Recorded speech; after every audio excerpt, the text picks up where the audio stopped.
see our logo on the right-hand side, is to keep our dead alive by preserving cemetery art and history.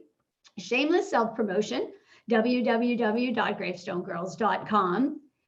And we're also on Facebook and Instagram at Gravestone Girls. Gravestone Girls do a number of different things. So we do public presentations like this. We want to show you what's on your main streets and in your backyards and why they look like they do. We lead cemetery tours, so actual real walking tours. Once upon a time, we used to go outside. We do gravestone rubbing. We teach gravestone rubbing classes, and that's a picture on the bottom left is an example of that.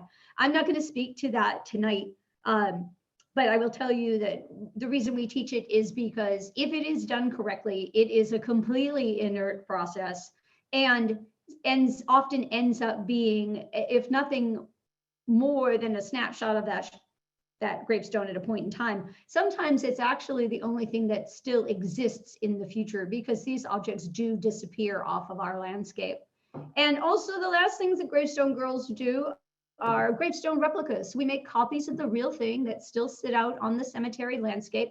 And an example of that is that photo in the lower right-hand corner.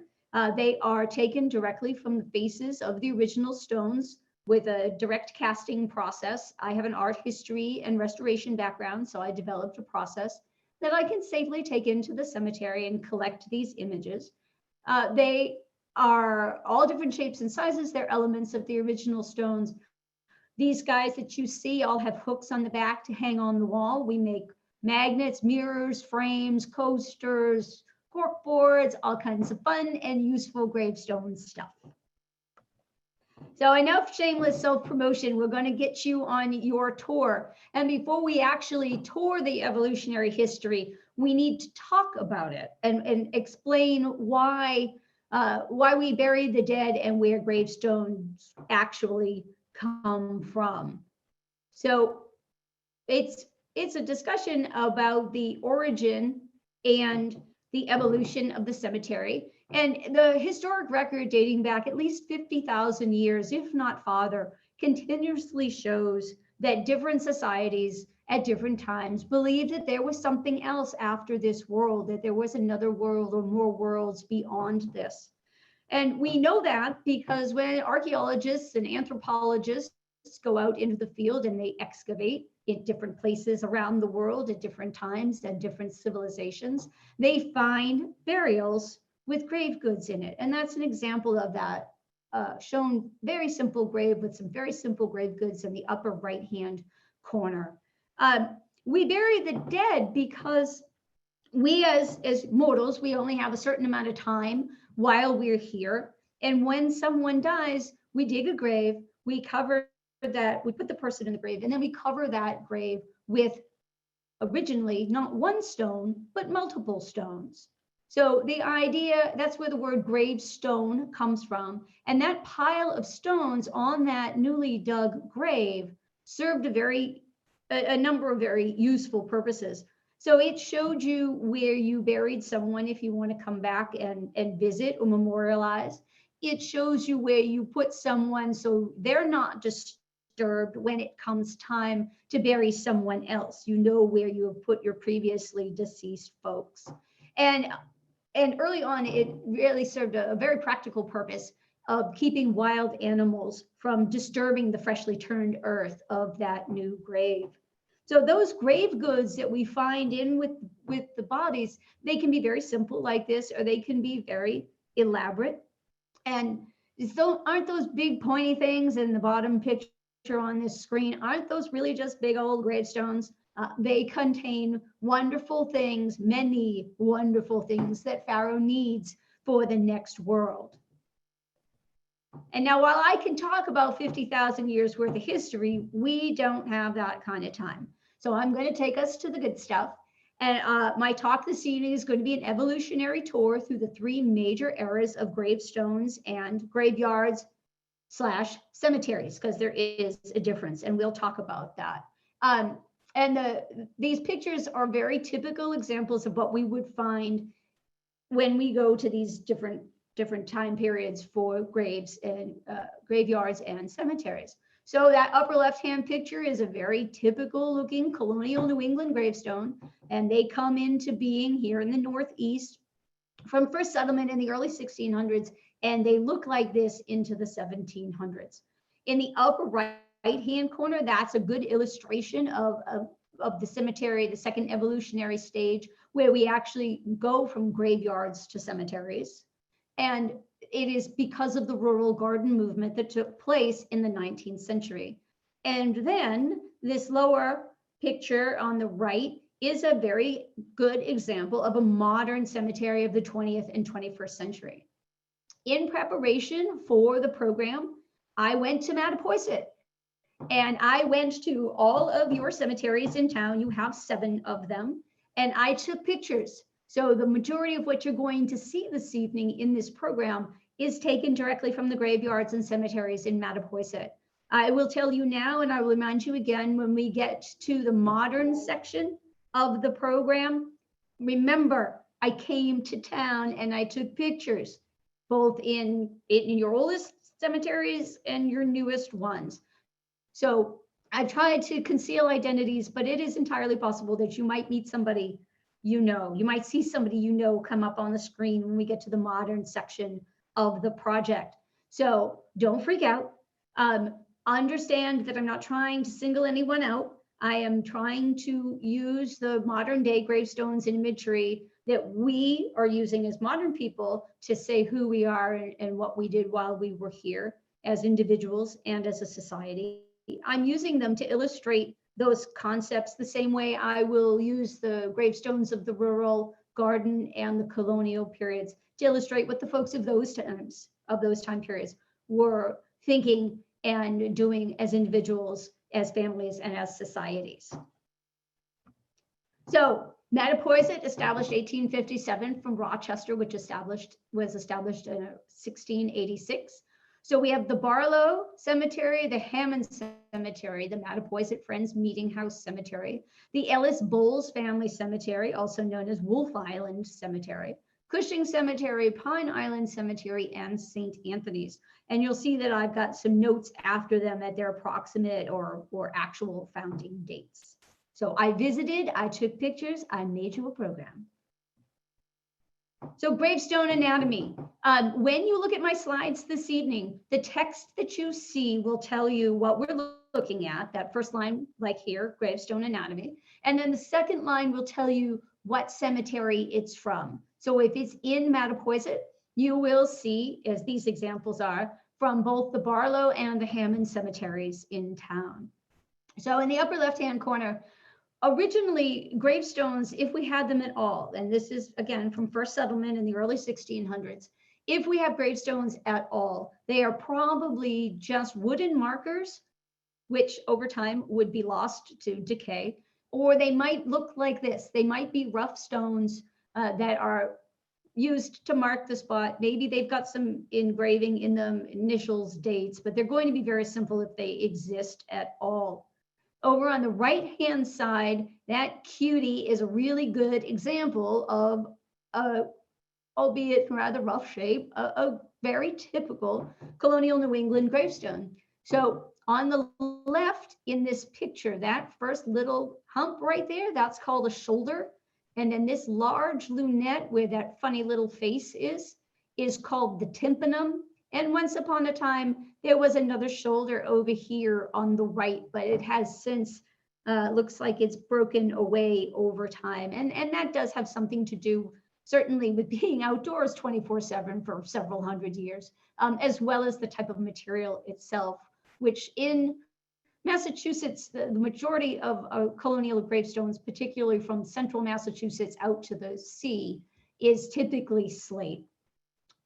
So I want you to know this picture down in the bottom here on the left, that's a stone that's out of the ground and it's laying on the ground. And I wanted you to see this because what I want you to know from this photo is that when you look at a gravestone in the ground, like this guy on the right, know that there's another 1/3 to 2/3 worth of stone underground. And this guy at the bottom on the left being fully out of the ground is a really good example of that. That extra stone underground is what keeps these gravestones up on the landscape over time.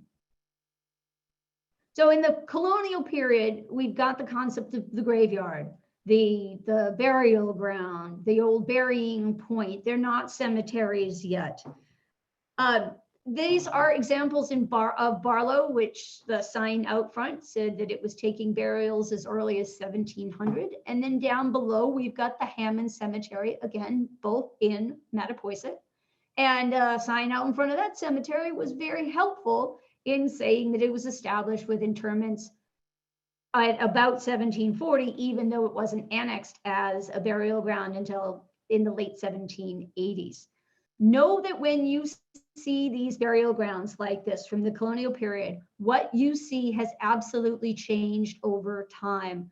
And one of the visual cues is this idea as you look across the landscape, they're kind of organized. We've got some neat rows going on here. And that happens for any number of reasons. You have these spaces that very often over time, they give up land as we build buildings, as we build houses, as we build town, as we put roads in where roads didn't exist before, or widen roads that were already there. You get these spaces reorganized because of landscaping. We need to be able to quickly and efficiently mow the lawn. You get people that come in over time and look around at disorganized spaces and say, we got to clean these up. And they will set about resetting these stones and making it more visually, more aesthetically appealing on the landscape. Understand that the way we currently think about historic preservation, having things back in its original condition, is a relatively new 20th century concept in terms of being very widespread and widely accepted. So while we may think it's the wrong thing to do to change these spaces around, know that indeed what you're looking at today has absolutely changed over time. So this is Hammond Cemetery, and I want you to take a good look at this. There's a couple things going on here that I want to try and illustrate to you. Excuse me, a little frog here. So here we go. We've got these nice, neat rows, right? So even the way they are put in the ground at certain periods of time had meaning.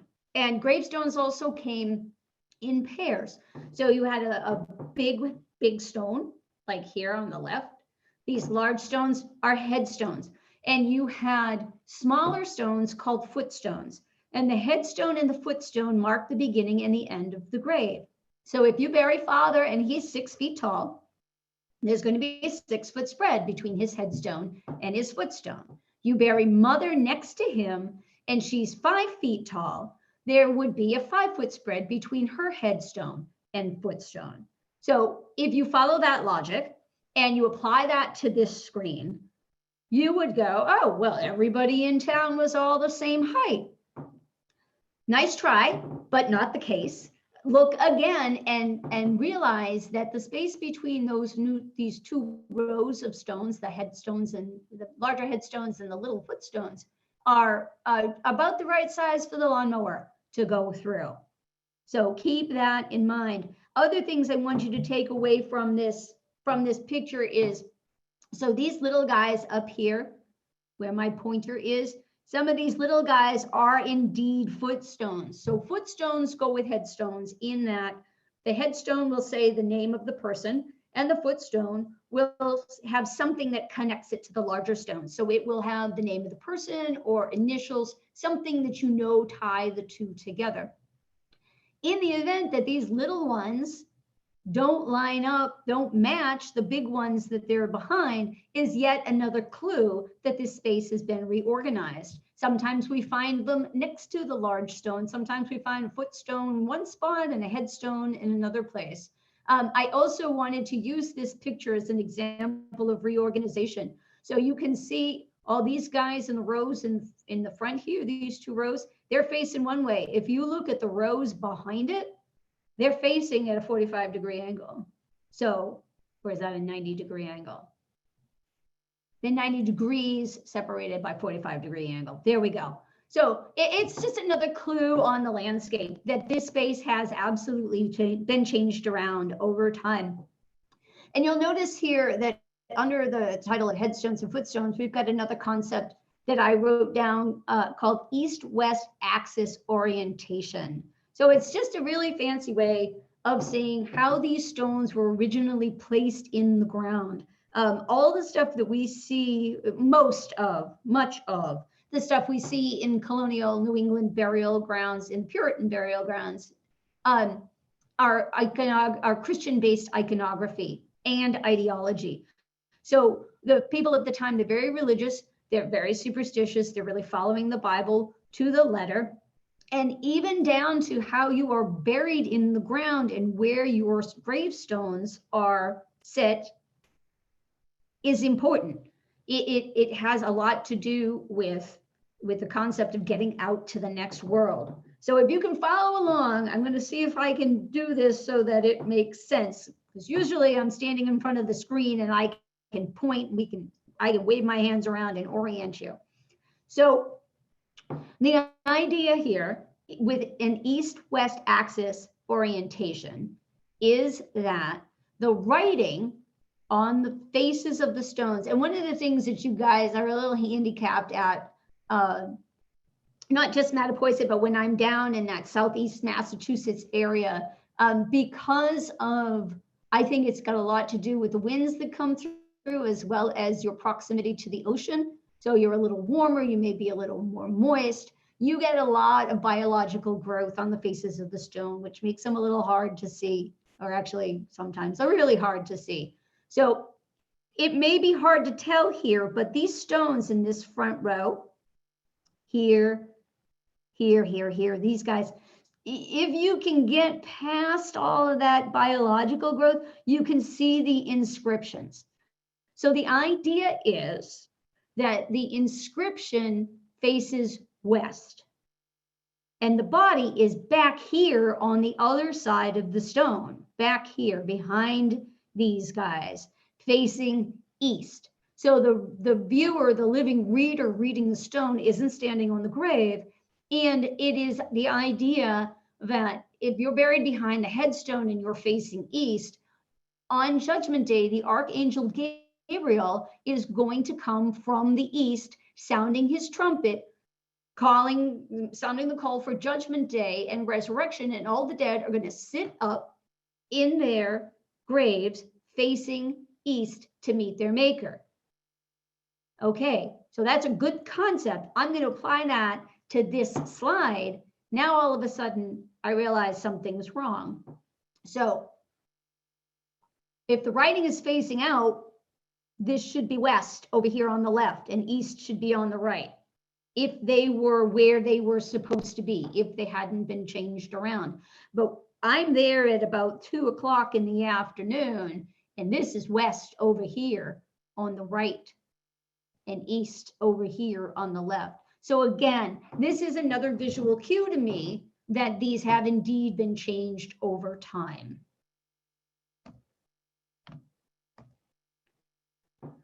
I get asked a lot about skulls on gravestones. Creepy, ugly, scary, morbid. What was wrong with these people? Who put skulls on gravestones? Well, guess what? The folks who spent every day just trying to survive in the 16 and 1700s were just those folks.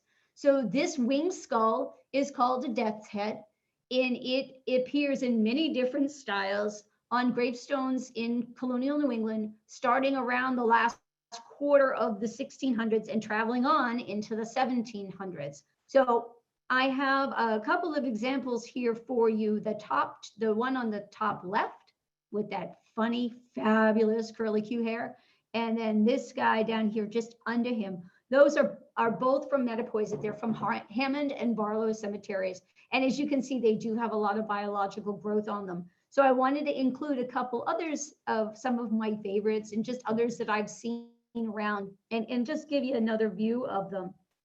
So remember, I said the folks at the time are very religious, very superstitious, very literal in their interpretation of the Bible. So this skull, this winged skull, is the idea, is a visual cue about your immortal soul, a visual symbol indicating the presence of your immortal soul.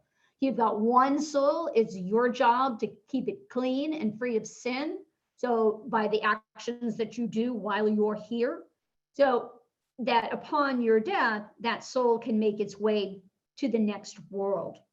So the reason we use the bones, we use the skulls, we use skeletons, we use long bones like the crossbones over the head of that guy on the bottom right-hand corner, and actually above him too. We use those bones to denote the idea of being human, that the flesh fails and the bones are what's left. That is our mortality. This is a mortality and morality lesson engraved on these slate gravestones of the colonial period. And at the time, to carve something into stone that looked human or angelic would have been considered a graven image and would have been sacrilegious. So there's that very literal interpretation. So we use literally what remains, the mortal bones, to show the idea of mortality on these gravestones. It is a picture language.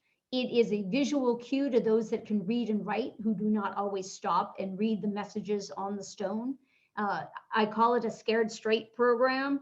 And it is also easily sending that visual message to about your behavior and its effects on your immortal soul to those who cannot read and write. It very easily and universally understood at the time. You've got folks spending 3-4 hours on a Sunday in services listening to the tales of mortality and morality by the ministers. You may have families at home at night. Somebody that can read is going to read the Bible to the family after dinner. So they're very much steeped in religion, and they are really living in a time where death is omnipresent, and they understood their mortality and the idea that you could be here 1 minute and gone the next. Life very difficult. We're spending all our time just trying to survive, and that opportunity to continue surviving could be, the end of that could be just around the corner. As we get into the 1700s, that skull, that winged skull, is allowed to grow some skin and take on a human or angelic look without being considered a graven image. So your example on the upper left-hand corner of that guy with the really great hair is an example from Hammond Cemetery. And I wanted to give you a couple examples of other ones, and they are certainly numerous. They don't all look the same. They're all carved by different carvers. Each carver carved in their own style. And know that when that skull grows some skin and starts to look human or angelic, it is not meant to be an image of the occupant of that grave. So it is meant to be the idea of being human, not be the individual that the stone was carved for. And also know that at no time can you say the winged skull stopped being used in 1723. That's just not how it works. One symbol will continue on until it just fades out on its own. They will exist at the same time. I've seen gravestones with winged skulls on them at the close of the 1700s. So it has no definitive timeline for use and disuse. Also, I wanted to show you a couple of other symbols we see on colonial stones, and these are but a few. In the upper right-hand corner, that beautiful sun and the star on the shoulder of the gravestone below it are both from Hammond. I see a lot of suns when I'm down in southeastern Massachusetts. It is the idea of the sun setting on this life and the promise of it rising on the next. Stars are guiding lights. On the lower right, those fabulous winged souls have a crown over them, which is a symbol of righteousness, again, promise of the next world. And my little funny fella on the left has got an hourglass over his head. And it is the idea of the passage of time. You're born with an hourglass. Everybody has a certain amount of sand in that hourglass. You don't know how much sand. And that sand can run out at any time. and you don't know when that is either. So it is the idea that that glass can run at any time, and you need to be prepared for it. And you prepare for your end, and you prepare for the end of your mortality with the work that you do while you're here. You put wings on that hourglass, and it is literally the idea that time flies. This fella in the upper left-hand corner has got a Latin phrase over his head. He's in the Barlow Cemetery in town. And that Latin phrase reads, memento mori. Remember your mortality is the translation. Think on death. Remember you are mortal. All of this is a big puritanical finger wag to the population, reminding them over and over again about their mortality, their behavior, their virtues, the use of those virtues, the application of those virtues, and the idea of the care and feeding, if you will, of the immortal soul. Over here on the right, I've got a really fabulous gravestone that's located in Connecticut that's got this fancy Latin phrase over the top. And that's all well and good, but as a person of the 17th century or the 18th century, I don't need to know Latin. And actually, I don't need to know Latin in the 21st century to understand what the symbology on this stone means. That is a tree. You can see he's kind of gone over there. The tree is symbolic of human life. Your human life is like that of a tree. Trees are like humans in that life has a definite beginning, it has a definite end, and it is fragile and can be interrupted at any time. And so you're the tree, and you just think you're going to have another day like any other. And all of a sudden, here comes your maker out of the clouds with his hatchet and fells your tree. So your glass has run out, your tree has been felled, it's over, and you were to be prepared for that moment because it could be the next. But not to worry, death is not a permanent condition. Down here on my lower left is this really fabulous stone that lightly inscribed across the top. This is not one of yours from town, but I love to use it because it says across the top of it, the grave is God's hiding place. So the grave is really like God's waiting room because we're there for a very, very specific reason. We've left this world and we're in the grave and we're waiting for the sound of the call of the trumpet of Gabriel, sounding the call to judgment day, sounding the call to resurrection, and the idea that the dead will rise and they will be resurrected by rising. They will be redeemed of their sins and they will ascend to the next world. The slide just below that, that big menacing skull, that handsome devil, he is mortality and he is death. And it says, all must submit to the king of terrors. Death was known as the king of all terror and all must submit. Wasn't there a guy in the 21st century that said nobody gets out of here alive? Yeah, well, guess what? The folks of the 16 and 1700s knew that well before. But don't worry, take heart and keep reading because it says, through Christ, we conquer, rise, and reign forever. The promise of something more after this. As we get to the close of the 1700s, we've got another big change coming up. So we've got an American Revolution. We have told that guy across the pond, hey, Mr. King, it's been really great, but you know what? We're going to go do our own thing. So we strike out and we make our own independence. And these examples are all from Mattapoisett in both the Hammond and the Cushing graveyards. And we have several things going on here. On the left, we have an urn, and that urn is very specific for the time period. So as we are coming out of the 1700s and into the 1800s, because of the revolution, we have the founding fathers making policy and making ideology for the founding of this new nation. So they look at the very old and the very successful ancient civilizations of the Greeks and the Romans, who were the founders of the concepts of democracy and the republic, the idea of the people governing themselves. And while they're working on that ideology, there is real-time archaeology going on in places like Italy, Greece, all around Europe, Pompeii and Herculaneum are coming to light for the first time since the volcano went up in 79 AD. Greece is being excavated. The far reaches of the Roman outposts all over Europe are being excavated. People are going to Europe for the grand tour to see these new ancient civilizations come to light.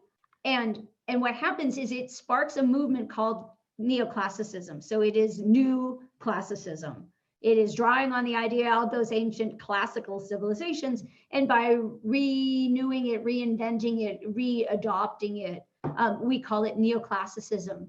And one of the things that's coming to light, many things actually that are coming to light in the land of the living, is this neoclassicism seeps into everything. It seeps into our architecture. It seeps into our furniture, like federal furniture. It seeps into our style of dress. It seeps into our art. And it certainly seeps into the imagery that we put on the faces of our 19th century gravestones. And that urn on the left is an example of that. And it's a very specific urn. It is a cinerary urn. It is metaphorically the vessel that carries the body to the next world, but is indeed fashioned on the artifacts coming out of the ground from those ancient civilizations. I know that this image on the right hand, on the top right hand, is going to be a little hard to see, but try and follow along. I really wanted to use it because even though it's got its biological stuff on it, it's in there. So it's a willow. So there is the trunk of the tree, and then I've got all of these branches, just like that, coming off that willow tree. And it is a willow tree because it is indicative of the idea of mourning and sorrow. It is a very good symbol to use for 19th century mourning because of its name and the way it looks. And also, again, it's a tree. So like the tree we saw previously, human life is like trees. It has a definite beginning, a definite end. It's fragile, and it can be interrupted at any time. So we see them on the landscape by themselves, just urns or just willows, and we very often see them together, both the urn and the willow. And in this lovely example, there's two beautiful willows flanking that urn. And it is the idea of something living and something dead, a beginning and an end, and very symbolic of mortality. This looks really different, doesn't it? This is phase 2. This is the rural garden cemetery of the 19th century. As we come into the 1800s, there are industrial revolutions going on. People are leaving the farms. They're coming to work in the cities, in the factories. Those factories, mechanizations are making life easier. We don't spend all our time just trying to survive. We're working in the factories. We're making some money. We're more stable. There are goods that are available rather than just starting from scratch. There's a rise of a middle class from this. There is the rise of a nouveau riche class. There, the newly rich from the money from all of this industrialization. This is a time in the 19th century of authors like Hawthorne and Thoreau and poets like Byron writing about nature, writing about preserving nature, communing with nature.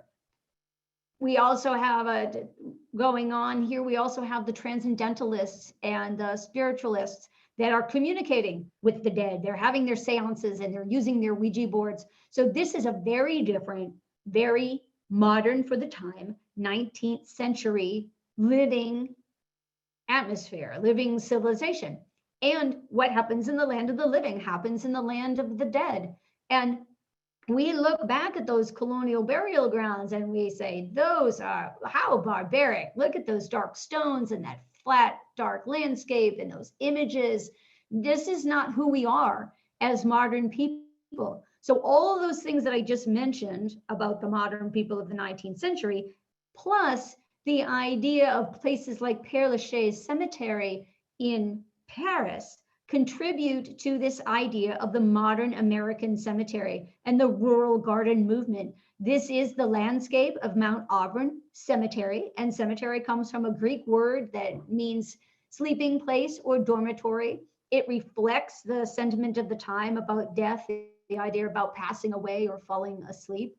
And it is the first rural garden cemetery in the United States. It was established in 1891 in Cambridge, Massachusetts, by the Massachusetts Horticultural Society. So this may seem weird, right? The Horticultural Society would be making a cemetery. Mount Auburn was founded not only as a place to bury our dead, but also as an arboretum.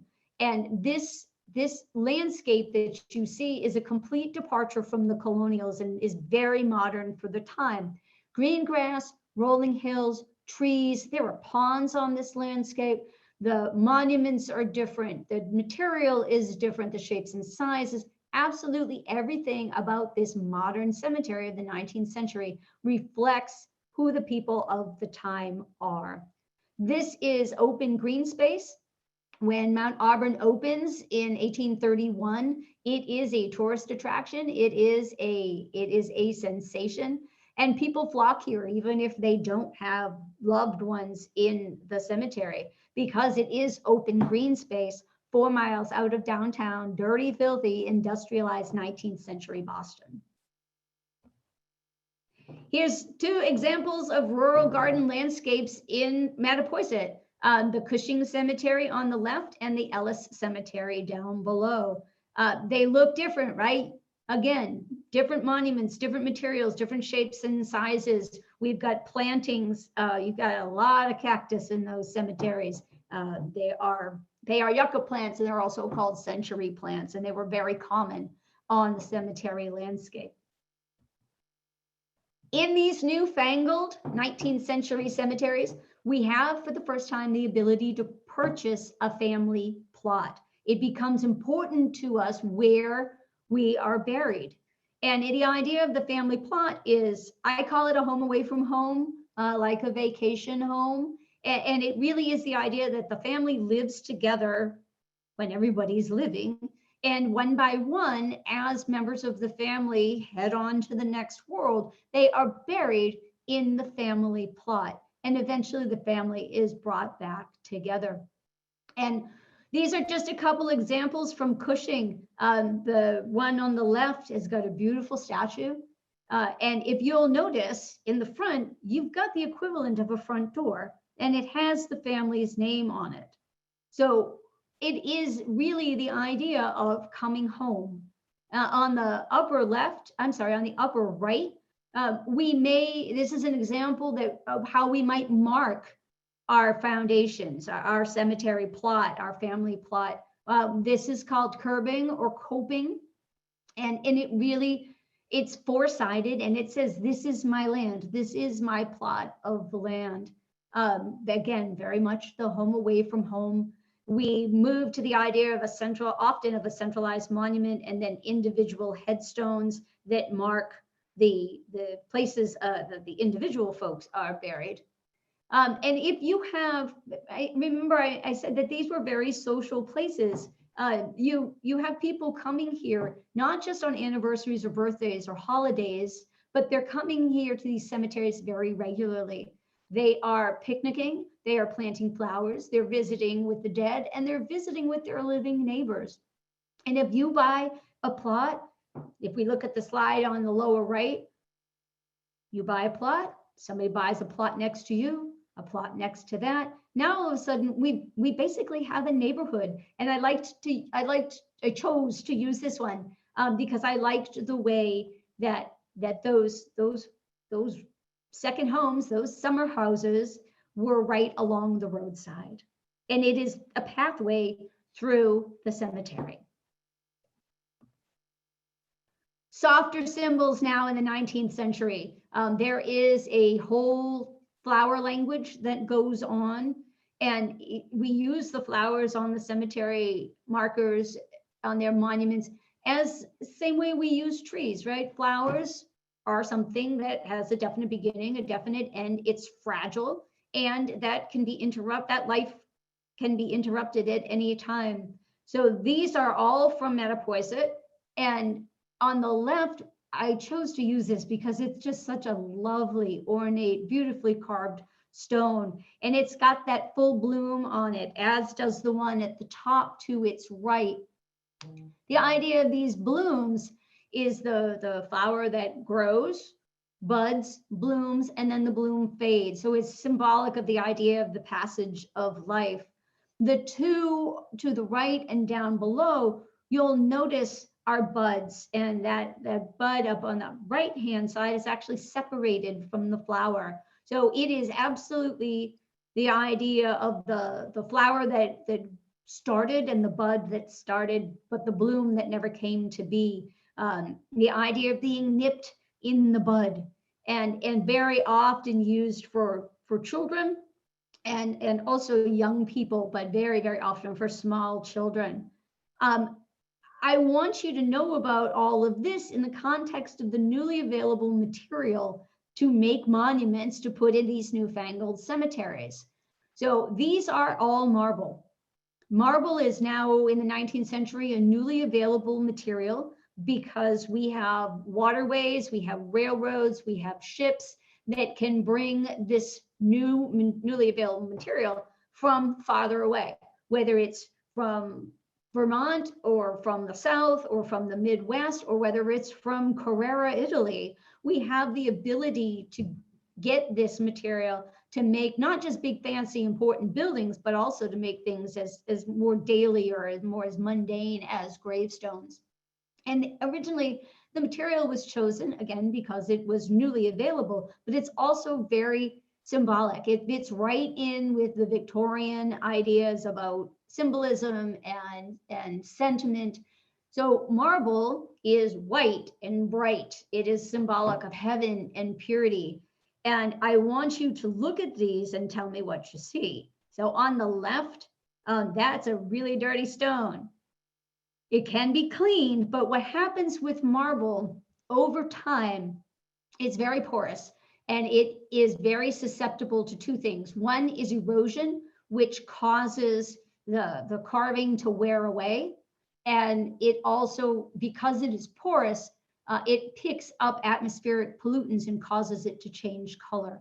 They're dirty, and like I said, they can be cleaned. We are not talking about cleaning tonight. Do not clean gravestones unless you know what you're doing, because you can do more harm than good. So the one on the left actually is a bit dirty, additionally, because it's under a tree that holds the moisture in. And I wanted to use this one at the top with the two buds on it to show you the idea that those striations on this stone are actually harder parts of the stone. So everything down below it has actually worn away and left these harder, higher spots of stone in the marble. So it's a good example of erosion. When I went to Ellis, which is where little Harold down here is from, it looks like at some point there was a conservation effort that went on and cleaned up a bunch of folks because they were looking pretty good and they were pretty white. So when you go into these spaces, use your mind's eye to look at them and picture them what they would have looked like when these were all brand new, sharply carved images in bright white on the landscape. The pointing finger, the promise to meet again, the way to the next world, that finger and the word hope in particular, they are very specific, pointing the way to the next world. And that pointing finger is no different than that winged skull that we looked at back in the colonial period.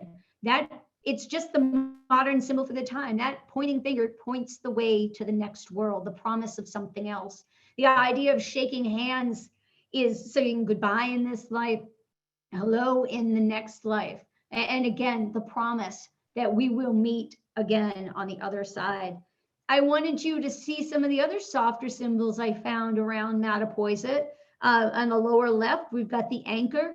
So in seaside communities like Mattapoisett, The anchor does double duty. Religiously, it is a symbol of hope.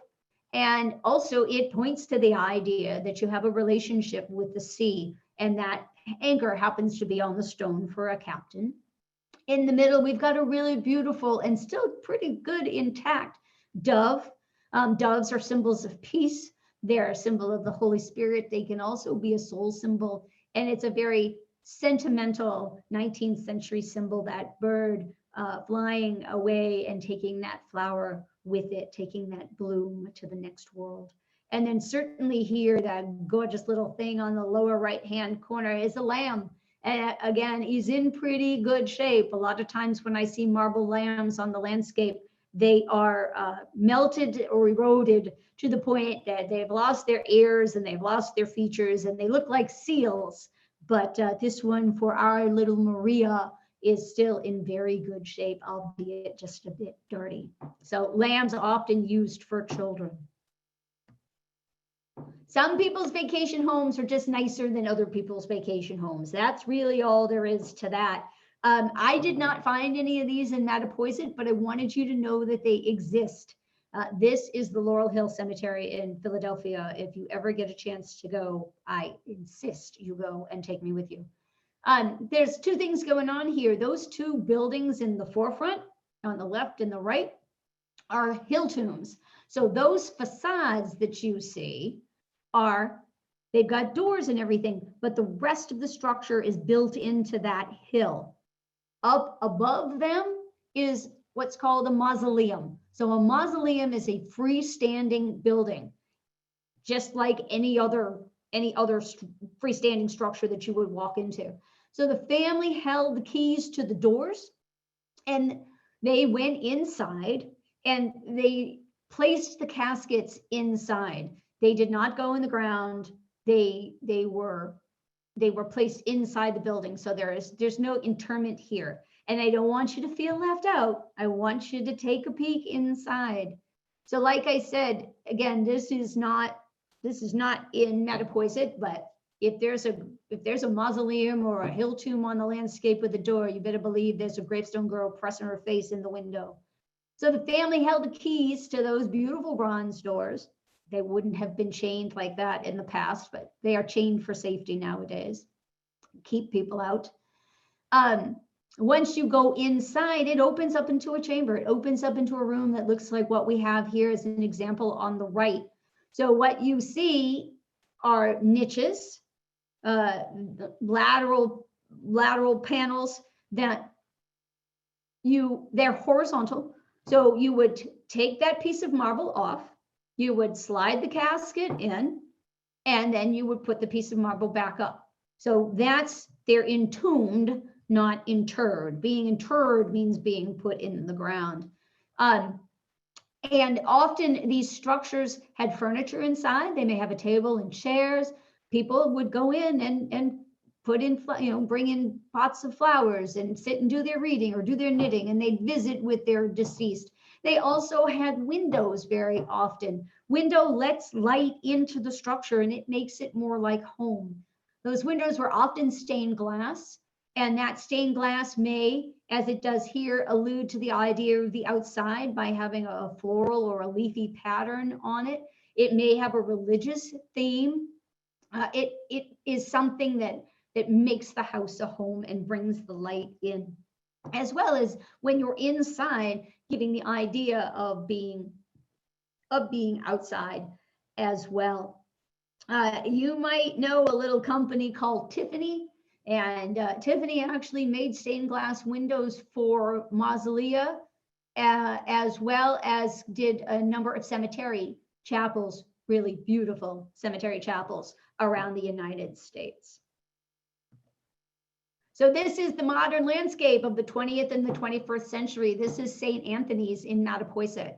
And again, I'm going to remind you, the next couple of slides, you may see someone you know. So this looks really different from the two periods that we have just cruised through. And it looks this way for a whole bunch of reasons. It looks this way because we're coming out of the 1800s and we're coming into the 1900s. And there is a backlash against the Victorians. Queen Victoria dies in 1901. It starts in England and it makes its way here, where we just want to simplify. We want to get away from the frenzy, the over emotional, over artistic, over sentimental period that defines the majority of the 19th century in the Victorian age. So there's an arts and crafts movement. And again, what happens in the land of the living happens in the land of the dead. So we want to simplify. We simplify our houses. We simplify our furniture. From the Victorian period, we go to the arts and crafts. Women cut their hair. Men shave those big mutton chops and beards they've been cultivating for 30 years. Corsets are out the window, and as our bustles and hemlines come up, we want to relax. We want to be more modern people. So we're shaking it off. And the living people are doing these things to themselves in their art and their architecture. The people that oversee the cemeteries, they want to return that landscape to a more pastoral look. So it is the idea of, as you look across the landscape, it is easier on the eye. So we make rules now about heights and shapes. We have the ability of new materials, and this is granite. So that granite comes from the molten core of the earth and creates a stone that is very sturdy, very durable, and you need modern tools to efficiently and effectively get it out of the ground and work it. So again, it's now available because of industrialization, not just for big impressive projects, but also for things like gravestones. Modern landscaping of these places, we need to do it efficiently, we need to do it well. So modern landscaping plays into the changes in this cemetery. And we as people change the way the cemetery looks as well for a couple of reasons. Science, medicine moves from being art to being science.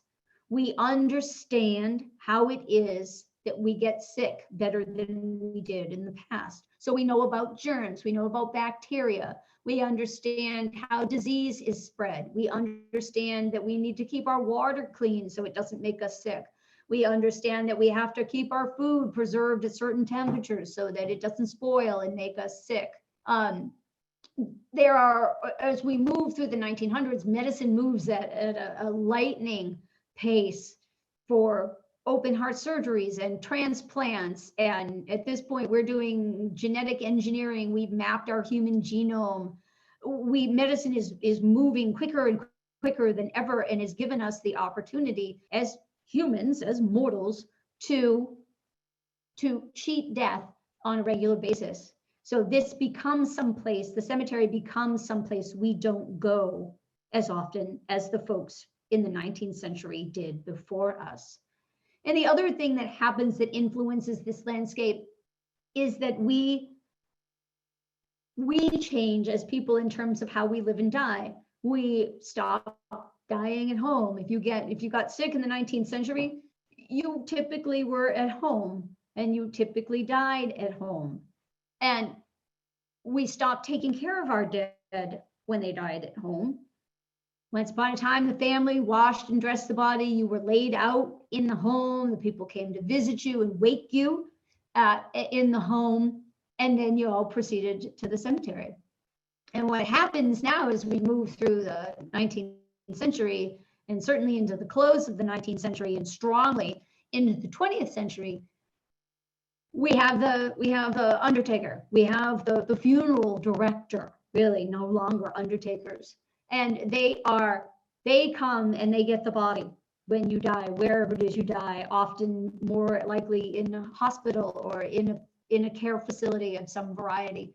And they take that body away and they do everything in their artistic powers to give the family back a person that looks like they're living, so that we can have a wake and so we can have a funeral. And all of that has translated into this landscape that we see nowadays that is the modern cemetery.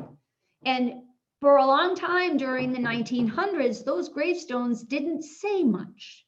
they had names, they would have family names and first names and maybe death years and birth years or death dates and birth dates, but not a whole lot else. So they become places that we don't go to as much. Death becomes a subject we don't talk about the way they did in the colonial in the 19th century. And there really wasn't much going on here in terms of interpreting what the people of the 20th century were really about.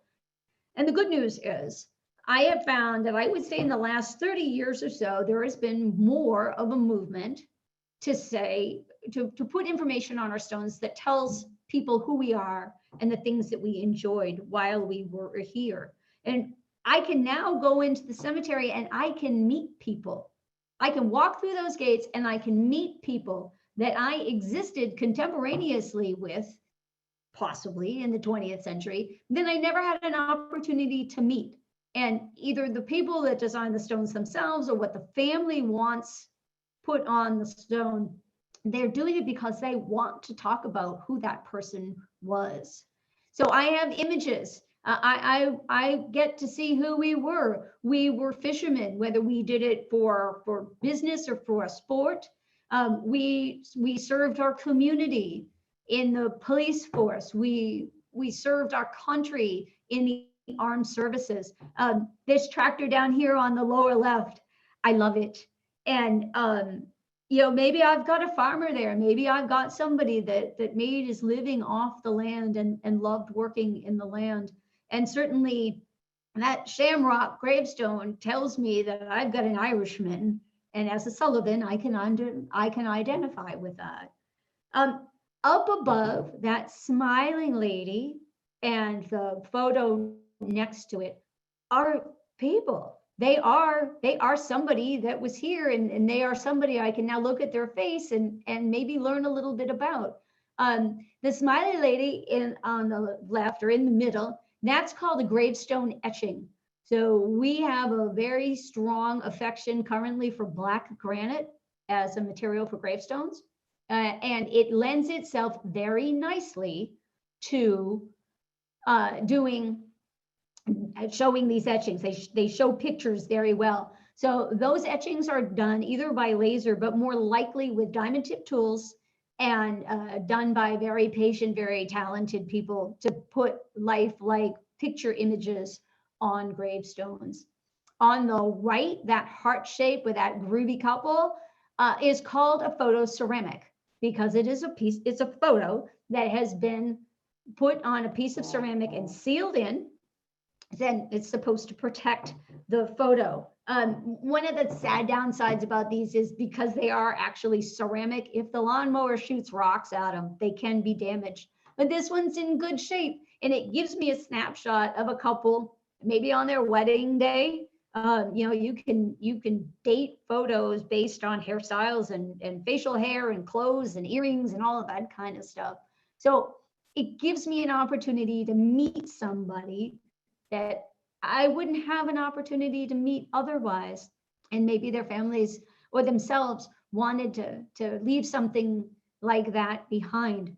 And I also want you to know that the idea of putting pictures on gravestones is not a new idea. So down in the lower right-hand corner, you remember that beautiful dove and flower I showed you? This is a larger shot of that stone.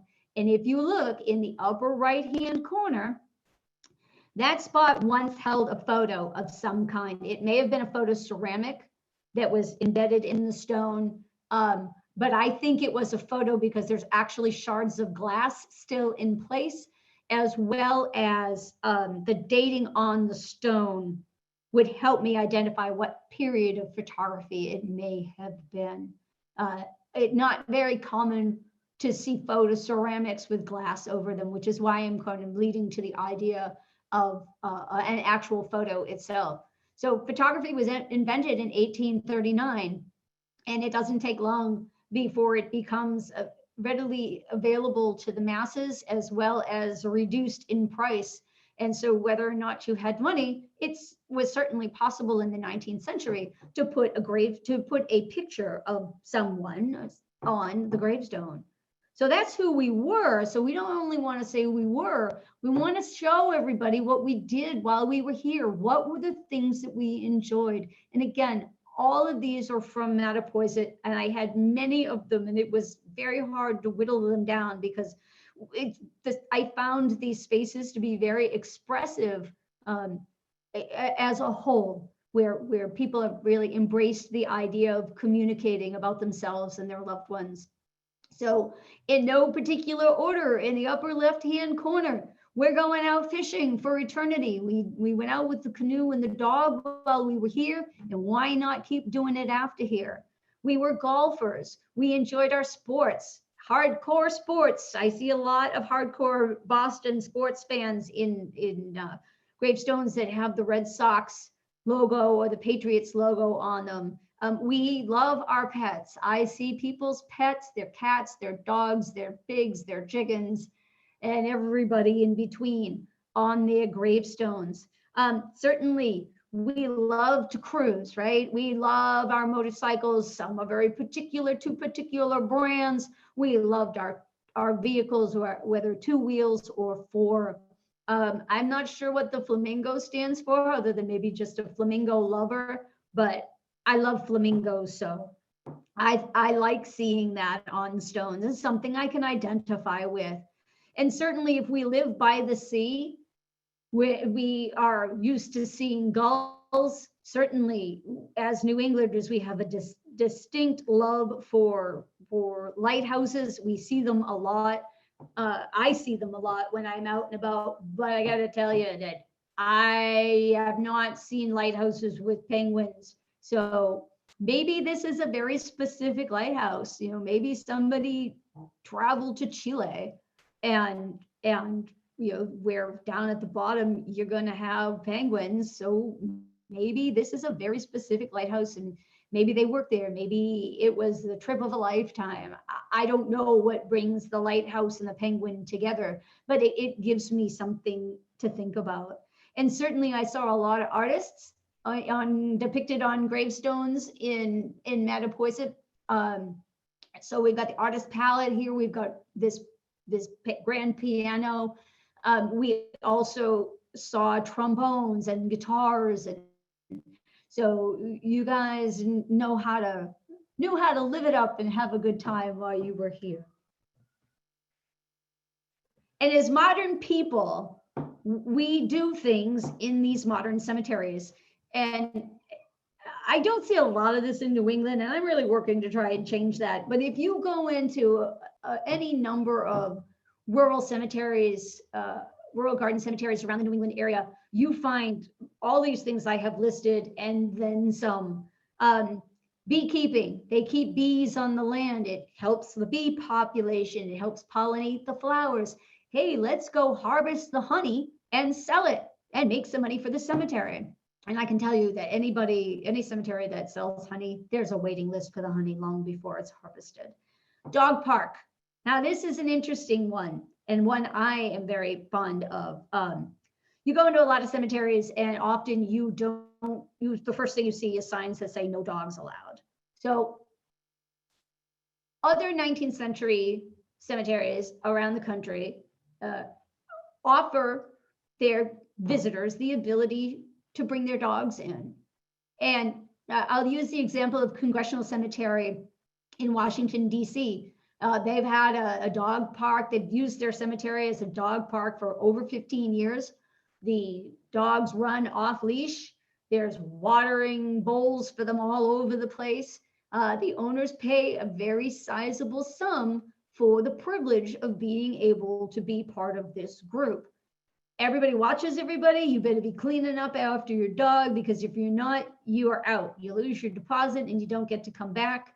And there's a waiting list behind you for people that want to come in and bring their dogs in. And it might seem weird, or it might seem disrespectful, but it's not. It raises money for the cemetery. And really, where are you going to find open green space in the Washington, D.C. area to exercise your canine? So we do other things, plenty of other things, activities. We do poetry readings. We have parties. We have weddings. We don't just have funerals, we have fun events. We do dinner and a movie. We do yoga. They have 5K runs. You can be in a book club and read books that pertain to the cemetery or mourning or your or art or landscaping. Art markets, that's a picture of me in the upper right-hand corner in Laurel Hill Cemetery, again, in Philadelphia, where we travel every year, except this year, for a fabulous art market where it is super successful. It is for 5 hours between 12 and 5 on a September afternoon, September day on a Saturday. And it brings at least 2,500 people through the gate at $5 a head and puts money directly in the coffers for the cemetery. We do death cafes, we do all of this and then some. And if people object, I think the response to that, and I know from any number of cemeteries that do these things, their overseers say, well, you know what, if you find this disrespectful, then if you just write me a check for $3,000 to pay to mow the lawn this week, I'd be happy to forego an event. It is a way of raising money to keep the cemetery in check, in good repair. It is also a way to engage the community. If you have feet on the ground and you have people coming all the time, if this is a lived-in space, it deters bad things from happening. The bad things happen in these spaces of our deceased where there are no living people or where there is not regular traffic. So keep those kind of things in mind. It is not disrespectful. It is actually a matter of respect and keeping these spaces as they should be. And as modern people, we enjoy modern technology, right?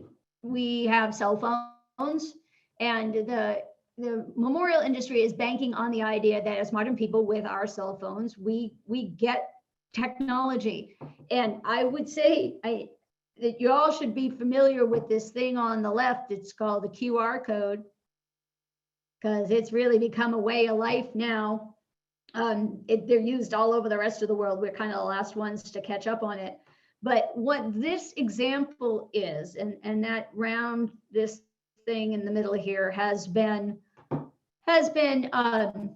enlarged for your viewing pleasure. But look down below, that little thing, it's called a memory medallion. It's about 1 inch in diameter. You purchase it from the Memory Medallion Company, and they're located in Pennsylvania. They hold the US patent for using QR codes for historical interpretation and memorialization. So you pay your one-time fee to the company, you get your QR code, and you install it either flush, or you can mount it, stick it to the outside of the stone. And it is the idea that that QR code is yours. So if you have your cell phone with you right now, you can turn on your camera and you can scan that QR code. And what it's going to do is take you to your own personal website. 999 spaces to do anything you want with. This is their spokesman, their spokesmodel, if you will, Mrs. Sarah Buchanan. You can use your memory medallion for anything. You can put your pictures, you can put your writings. Genealogists, put your genealogy research on there. Some descendant in the future will thank you. You can do anything you want with it. They're your spaces. And here, as the spokesmodel, Mrs. Buchanan, among other things, when you go to her memory medallion site, she has information about her favorite colors and her favorite flowers, but she also was known for her family caramel recipe. So she did a 16-minute video with her adult son in the kitchen, teaching us how to make the famous family caramel recipe. So, you hold the crown in life, you want to hang on to it in death. So I know it sounds weird. I know it seems like something that, why would we do this? But the industry is banking on the idea, and this memory medallion has been That's actually second generation. It's been around for many years, probably as long as we've had cell phones and PDAs before that. We are modern people. We understand technology, and this gives us an additional way to talk about who we were and what we did while we were here. I have just a couple more for you. I promise I probably should have given you the warning early on that I could talk about this all night. I found a couple of things that I need you to know about around Mattapoisett. So this is in Cushing and Pine Island cemeteries. These markers are called white bronzes. They are affectionately known as zinkies.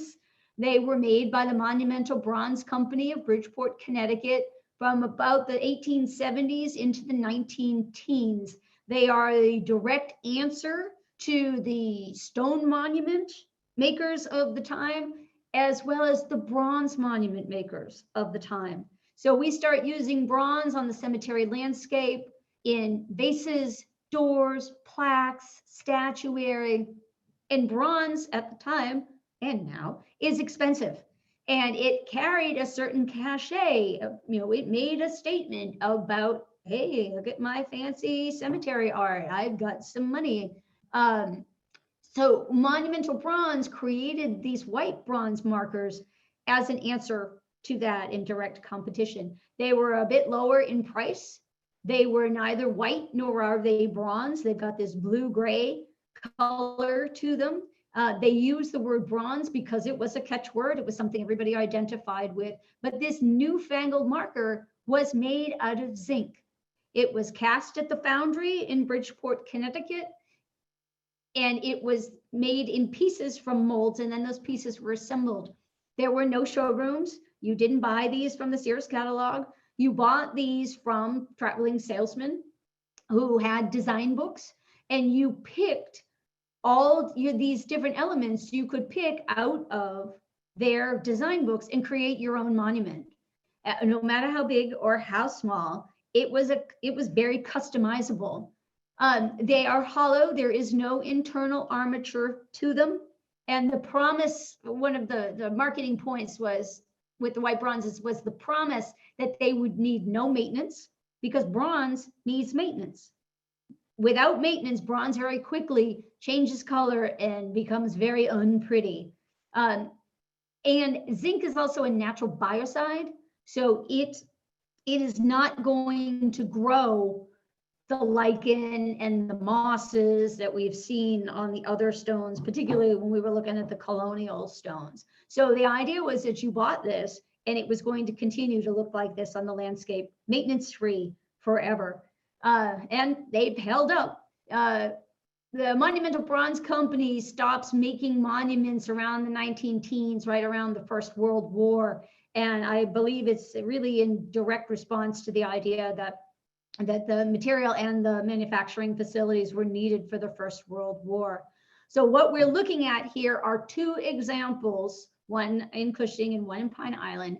So the one on the left with surrounded by those cacti, which are really sharp, I learned that the hard way, I pulled back some of it because I wanted you to see that broken chain, the idea of the family, we've lost someone and the family chain has been broken. And then that very Victorian sentiment, no tears in heaven. So that's a close-up of the big one there that's in Pine Island. And then this lovely over on the right at the top, this is one side with the flower on it. That's in Cushing. And then down below it is the back side with a beautiful cameo angel and the sentiment that reads, "Heaven is my home." And then certainly no program would be complete without information about gravestones of life with the sea and the seaside community. These are from Cushing and Ellis cemeteries. And they talk about dying on board of a ship, near the Isle of France, family lost at sea. The one on the lower left is a very moving tribute to a woman, by a husband to a wife and children lost at sea and how they were snatched out without even being able to say goodbye. And then over on the right, Samuel Bowles, lost at sea in 1825. I'll give you one dictionary word, one glossary word, and then we'll wrap up. So when you have a gravestone, so let's assume that when Samuel was lost at sea, they didn't get him. They didn't bring him back. So if he's lost at sea, but we have a monument, the word for what that monument is it's a cenotaph, C-E-N-O-T-A-P-H. And it means I have a marker, but I do not have a body with it for whatever reason. And in the case of Samuel, it is because he was lost at sea. My job this evening has to hopefully tell you, get the point across that cemeteries are fun, interesting places. They're educational, they're free, they're living history and art museums. They are a valuable place for information. That is my beloved webmistress out on a beautiful, sunny, warm fall day, enjoying the graveyard. I hope you've learned a lot of good stuff. I encourage you to get out and explore. I want to do 2 quick little promos. Visit us virtually at markets or in person. We've got them coming up online. And I'll be hitting the road to go to Philadelphia and then on to West Virginia. So if you're not following us already, please do online and also on Facebook and Instagram at Gravestone Girls. We've had a wonderful time doing the virtual markets. They're really like sitting down and watching TV, in that it isn't just going and shopping with people. It is also participating in all kinds of events that are organized around the overall art event. Yeah, and if you don't follow us already on Facebook and Instagram, I would like you to, because I'd like to see my numbers up for tomorrow. Also on the website, there's a section called Learn. So there's a lot of links to great websites about cemeteries and gravestones, as well as a couple of handouts, terminology, glossary pages that you can download and print and put in your cemetery basket, in your cemetery bag that you're going to keep in the car and start tomorrow. So my thanks to the Mattapoisett Historical Society for inviting me to come. I had a great time exploring your cemeteries. I hope I've been able to translate it for you so that you got something out of what's on your main streets and your backyards and the history that's under your feet and right there for you to go and meet at any time.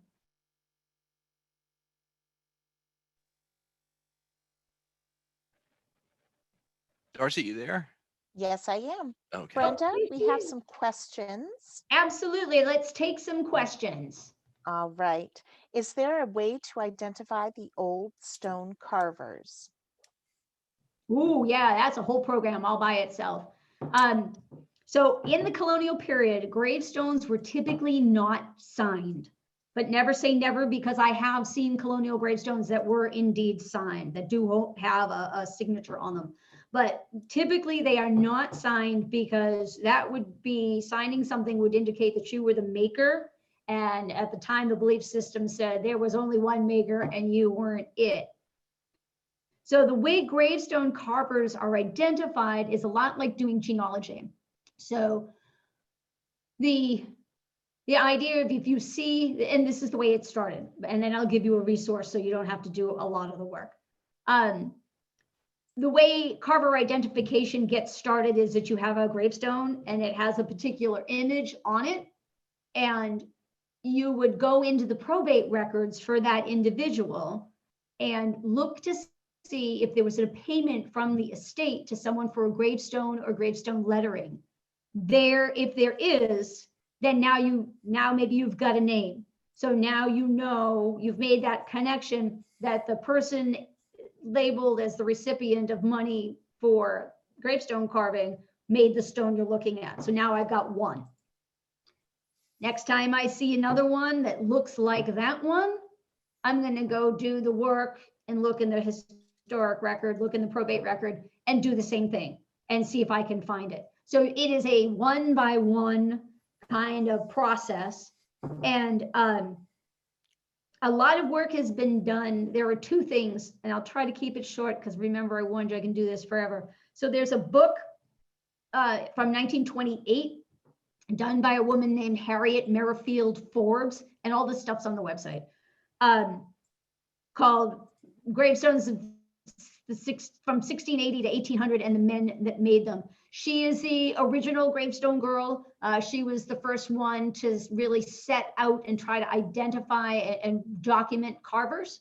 It's a great resource. It was out of print for a long time, but you can find it, and don't pay hundreds of dollars for it because you don't have to anymore. You used to because it was such a rare book, but it's been reprinted. And also there's the Farber Gravestone Collection. There's a link on the Gravestone Girls Learn page for that. The Farbers were a husband and wife team working in the early 70s with cameras to take pictures to document gravestones and establish identities of gravestone carvers. By the time they were done doing their photography, they had 14,000 pictures of almost 9,000 gravestones, mostly New England, but some things out of New England as well. The collection is housed at the American Antiquarian Society in Worcester, and it has been digitized by the Antiquarian Society. So it is available online, and it's a great resource. You can sift it by town, by design, by carver, by date, by image.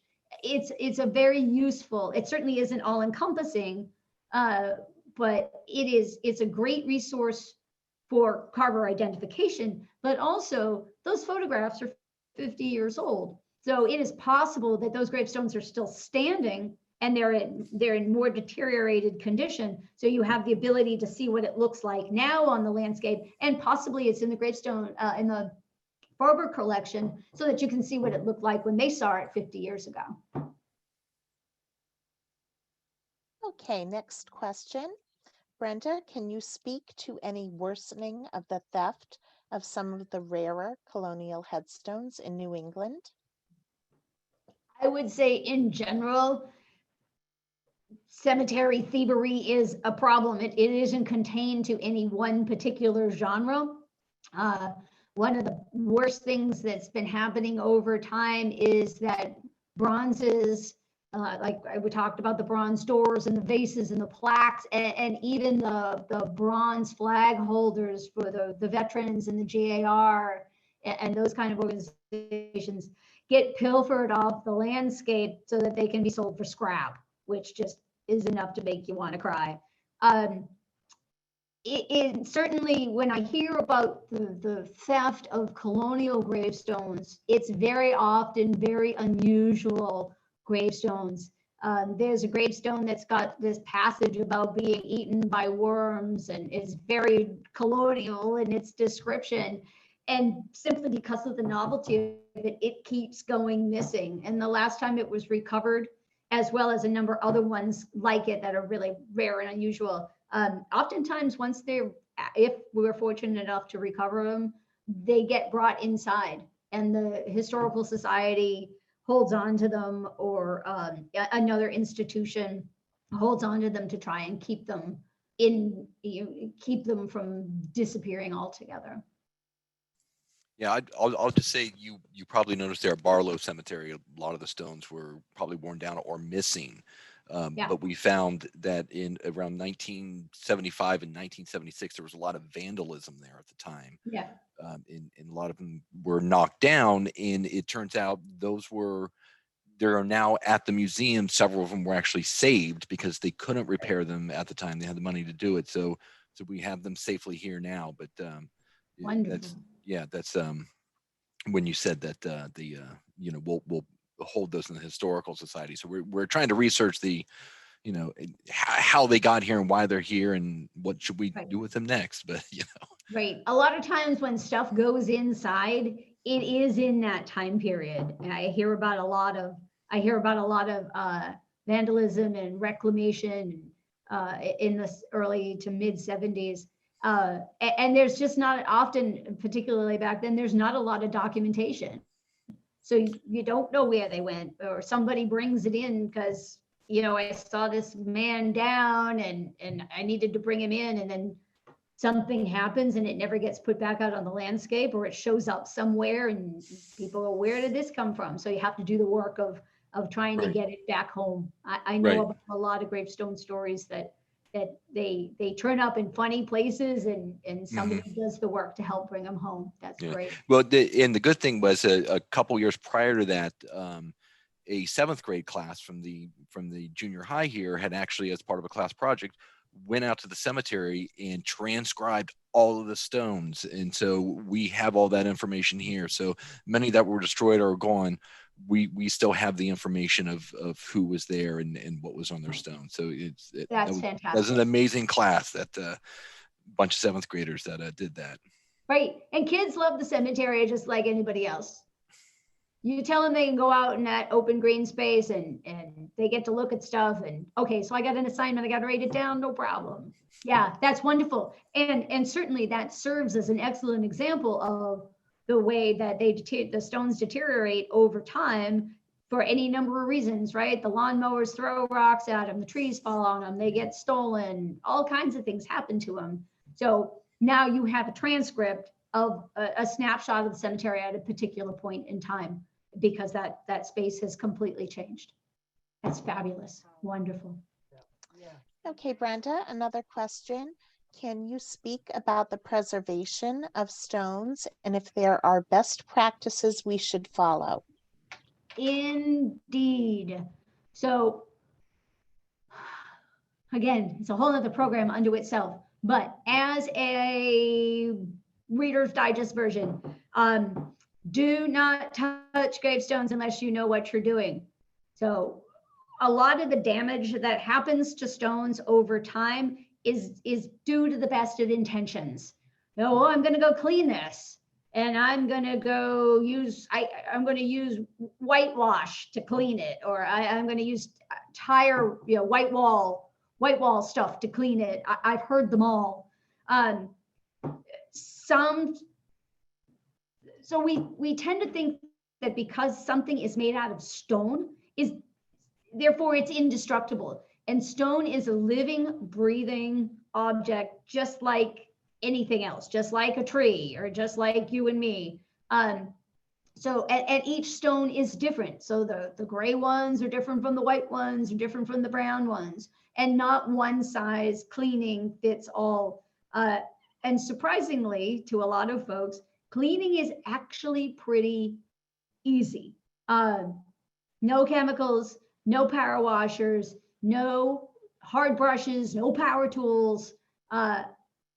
What we advocate is go help an existing cemetery group, and they'll show you how to do it. Again, it's pretty easy. It's really water, more water, a lot of clean water, soft brushes, and patience.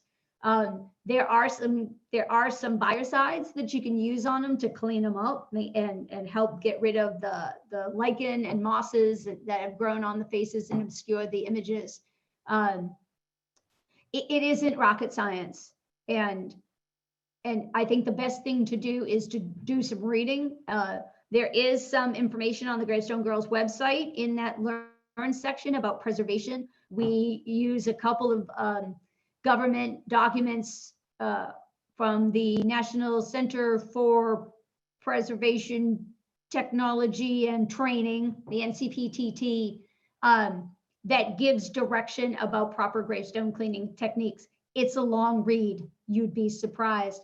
And I think if you want to just know that what you're doing is right, like I said, find a local genealogy group or a local cemetery friends group and learn from them. The one that always comes to mind that I kind of plug when we're down in your area, Middleborough, close to you? Yeah. Okay. Yes. Yeah. Okay, so that's perfect. You guys are in luck. The Friends of Middleborough Cemeteries are super knowledgeable, super active. They take care of all the cemeteries in Middleborough. They are a volunteer group, and they have cleaning parties if you will, because they're responsible for taking care of all the cemeteries and gravestones in town. So they welcome help, and they'll teach you the right methods of doing it, so then you can go out and do it on your own. And make sure that wherever you go and apply this new skill, get permission from whoever oversees the burial ground or the cemetery, so they know that you're out there practicing safe methods. Okay, next question is, what year and why were gravestones numbers only? Oh, that's a good one. You are probably talking about gravestones in healthcare facilities, mental health facilities, once upon a time called insane asylums and lunatic hospitals. Really state hospitals right up until the 20th century, they typically had their own cemeteries, and if you died in the state's care in one of these care facilities, you had the opportunity, for better or for worse, whether your family wanted you to be there or you didn't have any family, you had the opportunity to be buried in the state hospital burial ground, in the state hospital cemetery. And at the time, and I'm speaking right up into the 20th century, there was a lot of stigma with mental health. So to be institutionalized carried a lot of heavy weight with it. And the state has a fiduciary responsibility to protect your privacy and your identity. So when you go into the state hospital cemeteries of the 20th century and you see gravestones in the ground that just have numbers, it is because they have they carry that responsibility right into death to protect your identity. So we might look at it now and think that this is a really sad thing, and it's cruel that those people's identities have been lost, but it was done at the time to protect their privacy. And now that that there's less of a stigma about mental health care, past patients, past employees, current employees of these state hospitals, many of them are going back into the cemetery, and they are matching the numbers on those stones with the identity of those people, and those people are getting gravestones with their names and their birth and death information. So there's a positive turn on that. I think that's what you meant by numbered gravestones, numbers only on gravestones. The next question is, when do you start seeing gravestones indicating wealth or importance? I would say, and again, never say never. I never blanket anything. But I will say, so wealth, I would say, is definitely a 19th century thing. It is that you've got all these industrialists, and you've got all these society people, they're making lots of money. So you go into these 19th century cemeteries, and there definitely is competition, and there definitely is the desire to assert status even in death. So you have, and when you go into the cemeteries, you'll notice that the higher the mountain, the higher the landscape goes, the bigger and better the monuments tend to be. It is all about location, location, location. So there's that outright display of materialism. I will say, in the colonial period, if you see gravestones inscribed with status, it's often for ministers, founding fathers, founding families of town. And it's not so much to say, "Ooh, look at me, I was important." That was more to send a message about behavior and mortality, that particularly so something like ministers, they were meant to be the conduit between this world and the next. They were the guides. And if anybody was supposed to show you how to get to the next world through your behavior, it was your reverends and your ministers. So you will often see them with large stones, and it has lots of inscription on it that says how long they served, where they were educated, the things that they did.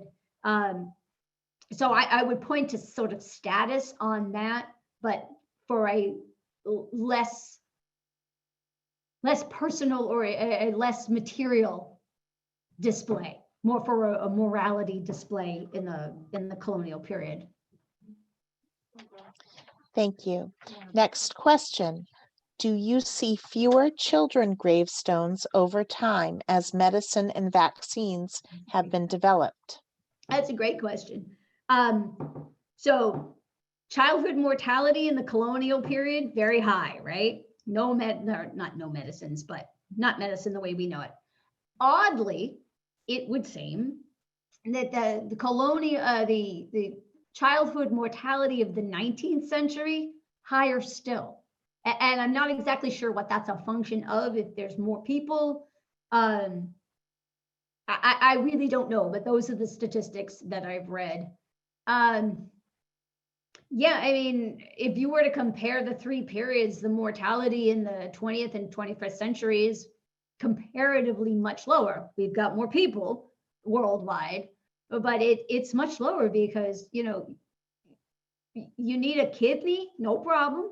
I can give you one. We've got these new things called genetic scissors that are splicing DNA and taking out the bad stuff. We're learning how to take out the bad stuff and fix things. So we're doing that on babies before they're born. Not so much the genetic splicing thing, but they're correcting birth defects in utero, doing, repairing holes in hearts and that kind of thing. So we take every opportunity to cheat death through medicine as at all possible. So children, I mean, it's a relative term, I guess, or a relative. I will say that when I see children in modern cemeteries, you can often easily spot a burial for a child, because it's often it's got a very open expression of grief and loss, and there's toys and there's balloons and there's trinkets, and there's often, I see a lot of child graves, even babies with photoceramics on them, or blocks etched into the stones, or very, very personal, very poignant imagery. Thank you. This question comes from someone who lives in Florida now, but grew up next to the Pine Island Cemetery. For a cemetery that dates from the 19th century, especially those very closer to Route 6, from an amateur perspective, it never really seemed to fit the initial mold of cemeteries dating from that time. Is that odd, or is it that even back then, some cemeteries were on a grid system? You're very observant. Good job. So the idea of that rural garden cemetery and looking at a space like Mount Auburn. When Mount Auburn is founded in 1831 to be this new landscaped garden style cemetery, it kicks off a whole new movement, and everybody, all different towns and cities, get on the bandwagon to create a garden cemetery of their own. Some places just don't have the space for it, so you end up with you don't get that big rambling Victorian landscape. You work with what you got. So you work with the land that you have. Cemeteries and graveyards as well. In towns, they get spread out over places. So, in the colonial period, maybe it's too far to go from the north to the south. If you live in the north and the burial ground is in the south, maybe it's too far to go. So the parish petitions to have a North Parish burial ground. You have family burial grounds in the 19th century as well, on family plots of land. And cemeteries are also public or private. So if they're public, they're owned and operated by the municipality. And if they're private, they could belong to a family. They could be a private corporation. They could belong to a church. They could belong to a historical society. All of that, and the availability of land and timing, all goes into what we end up seeing. With Pine Island, if you take that one step further and incorporate the 19th century idea of the ability to have a family plot, that's where you end up looking sort of gridded. You have a small space to work with. You can't put in big winding roads. You want to be efficient in your land use so that you can get as many spaces or plots out of the land that you have. So all of that comes into play to be what we see on the landscape as a 19th century cemetery without looking like this big ornate garden cemetery. And Pine Island, you can tell when you go in there that they've recently expanded. So they've gone farther back on the landscape, and they're making new space. And it probably has a lot to do with they're out of space. And if you end up with land, or if you sell out of cemetery space, the lawn isn't going to mow itself. So you have to do something to be accessible as well as maintain revenue. So those things may play into the recent expansion of Pine Island as well. Thank you. Do they differentiate between a grave with or without bodies by the wording on the stone, in memory, or other wording? Yeah, sometimes. So again, this is my never say never. Certainly, if you have a gravestone that says in memory of, it may indicate that you don't have an interment there. It also may just be a special sentiment. It can go either way. It is the idea of memorialization, or the idea of remembering the loved one.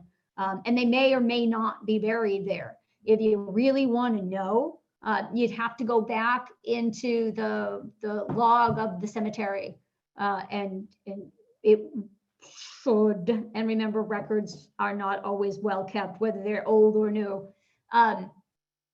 And it will often identify if you have an interment or not. But the language certainly skews that way to the idea of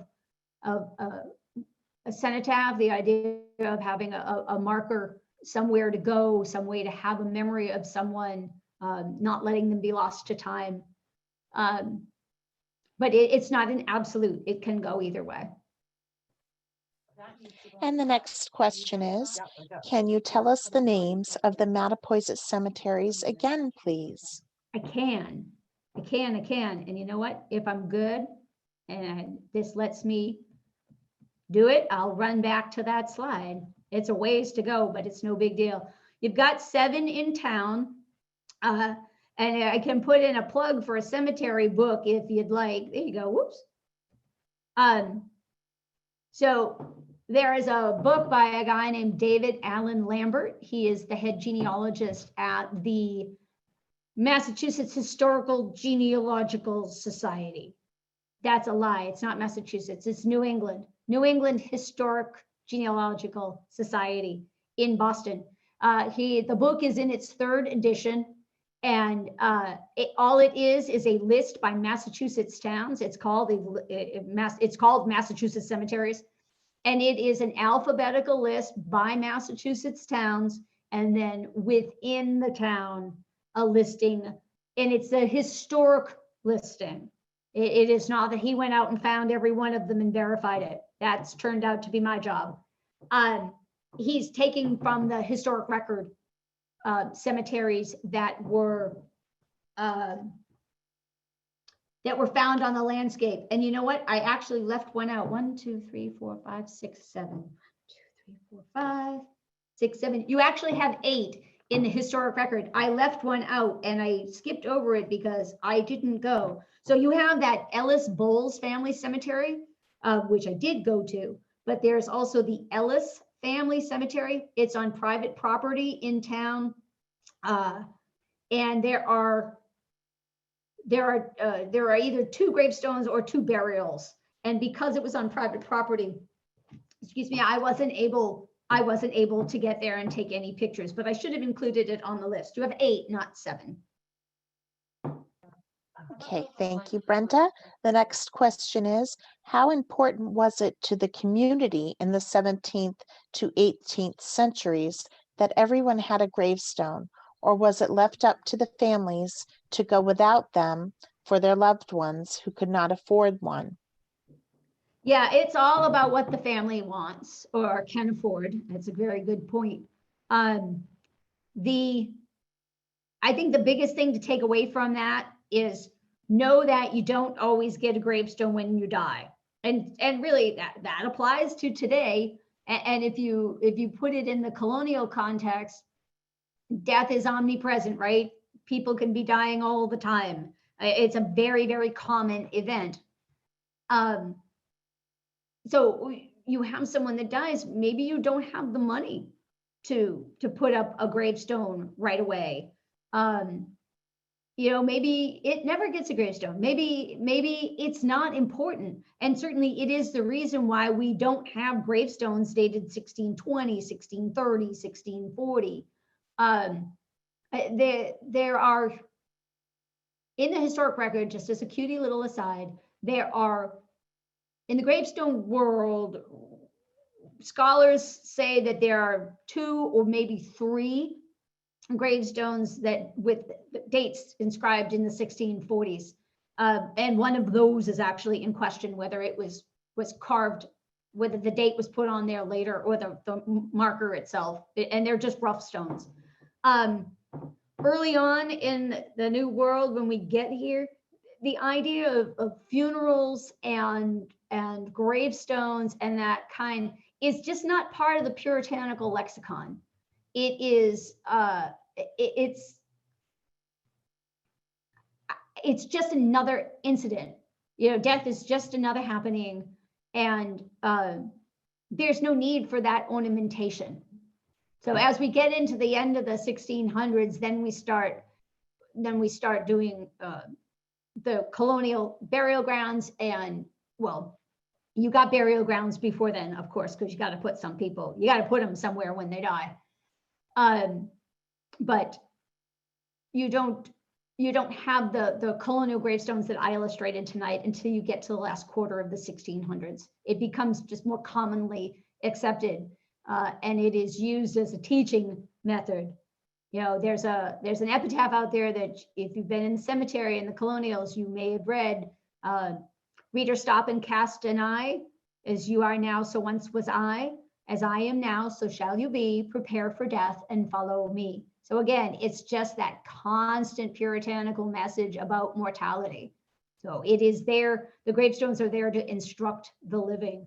And if you could get one, fabulous, but you don't always get them when you die. And maybe later on you get one because family comes up with the money. Maybe you get one later when descendants come along and decide my ancestor needs a gravestone or needs a better gravestone because this one with the skull on it is too creepy. So that's, again, it's another ebb and flow thing. Sometimes you get them, sometimes you don't get them for a long time. And this is a related question, Brenda. Were there paupers' cemeteries only? And could you end up being buried upon an older body since it was not marked? Wow. So the answer to that first part, were there pauper cemeteries? Yes, there were.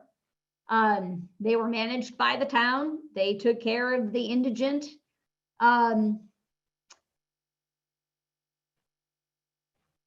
The paupers graveyards that I have seen in Massachusetts and Rhode Island, those are the ones that come to mind, have markers.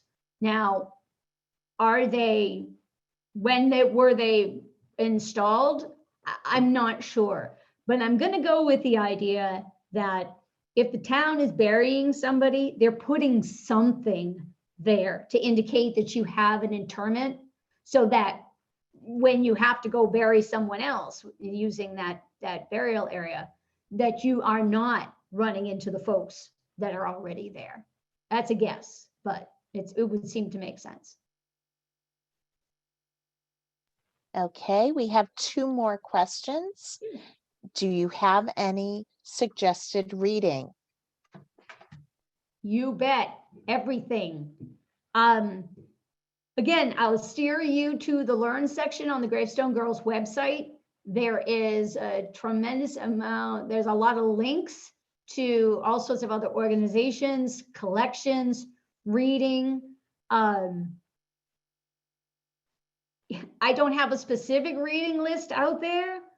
It's not a bad idea, but there's those links that we do have out there will point you to a lot of stuff, both online and in the printed form. You've got people writing all sorts of different gravestone books, whether they're about carvers, whether they're about, and they can be very specific carvers in very specific regions and specific periods of time.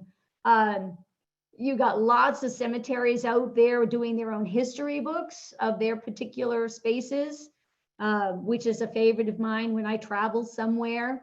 And this is really a 19th century thing, when you've got cemeteries that are 500 acres with all this amazing sculpture and monument on it.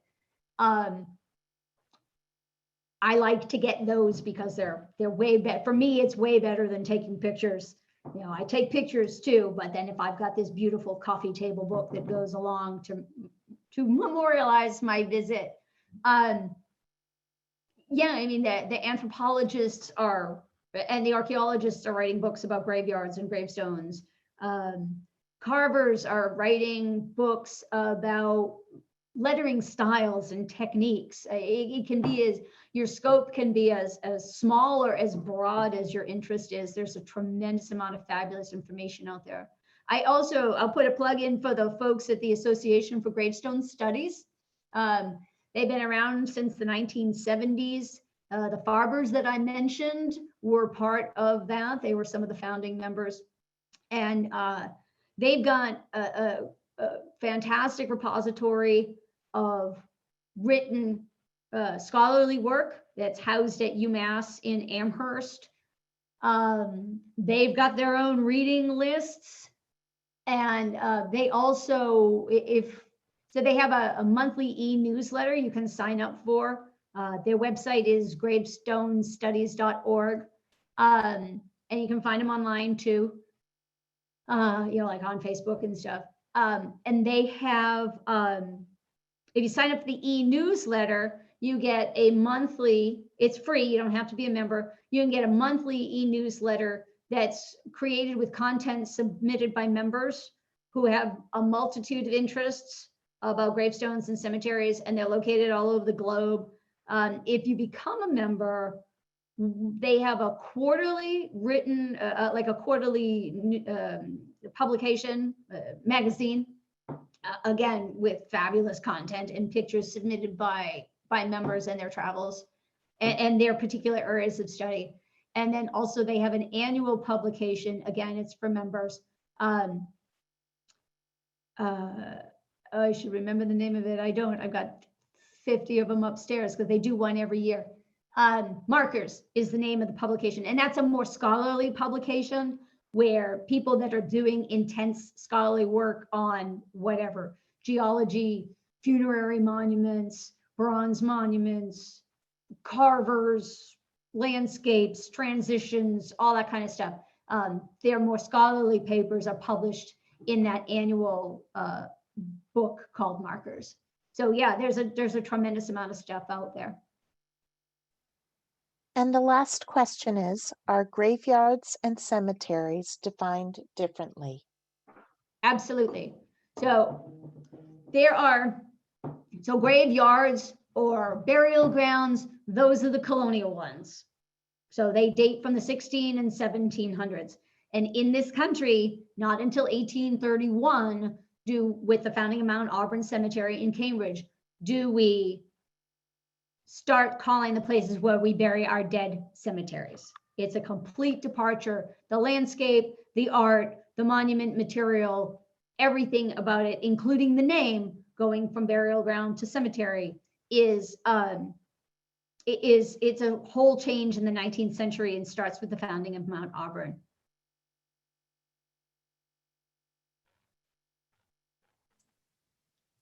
I think that's it. If anybody else has any other questions?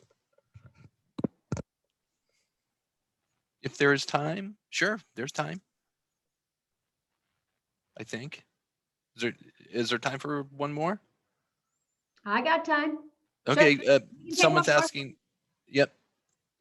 I'm sorry. Someone's asking how did you get into this career?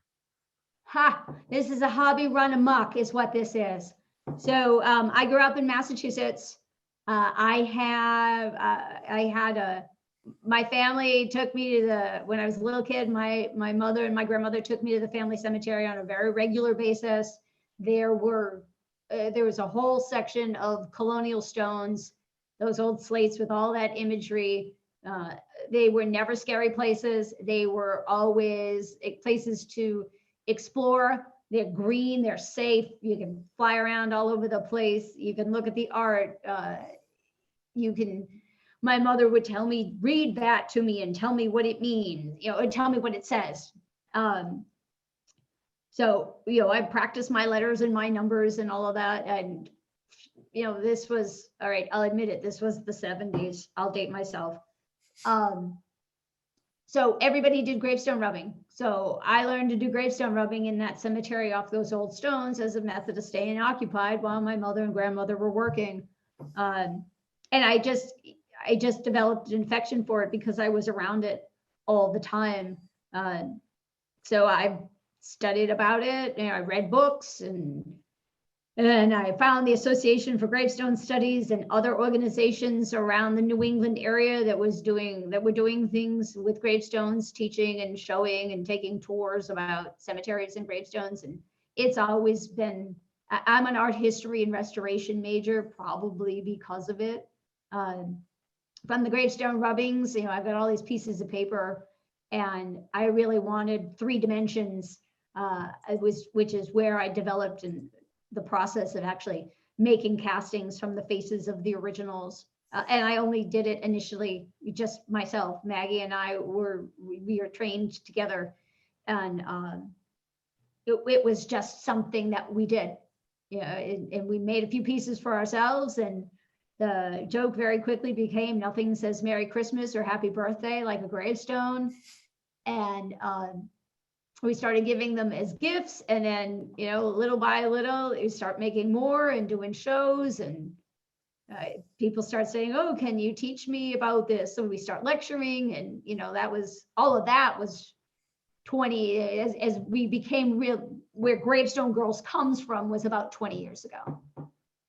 So, and here we are today. Wonderful. It's just a big elaborate scheme to get to go play in everybody's cemetery. Oh yeah. For it.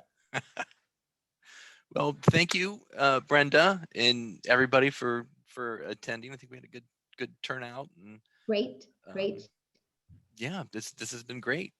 Thank you. I really appreciate the opportunity to come explore Mattapoisett and put the presentation together for you all this evening.